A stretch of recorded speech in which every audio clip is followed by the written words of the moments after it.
રથયાત્રાને લઈને police alert Gotri ISKCON મંદિરમાં dog અને બોમ્બ સ્ક્વોડ દ્વારા ચેકિંગ હાથ ધરવામાં આવ્યું। અષાઢી બીજના દિવસે ભાદરવી બીજ ગોત્રી વિસ્તારમાં આવેલ ઇસ્કોન મંદિર તરફથી ભવ્ય રથયાત્રા કાઢવામાં આવનાર છે, જેને લઈને મોટી સંખ્યામાં ભાવિ ભક્તો મંદિર ખાતે ઉમટવાના હોય તેમની સુરક્ષાને ધ્યાનમાં રાખીને પોલીસ દ્વારા ડોગ અને બોમ્બ સ્ક્વોડ દ્વારા મંદિર સંકુલમાં ચેકિંગ કરવામાં આવ્યું।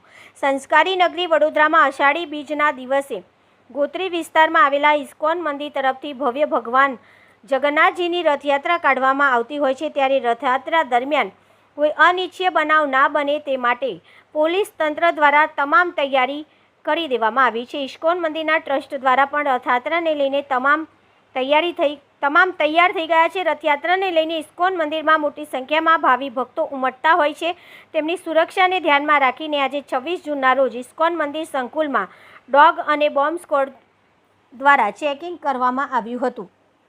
અત્રે ઉલ્લેખનીય છે કે પોલીસ કમિશનર દ્વારા લોકોને અગવડતા ન પડે તેના માટે નો પાર્કિંગ અને નો એન્ટ્રી ઝોન તેમજ વૈકલ્પિક વ્યવસ્થા સાથે જાહેરનામું પ્રસિદ્ધ કરવામાં આવ્યું હતું।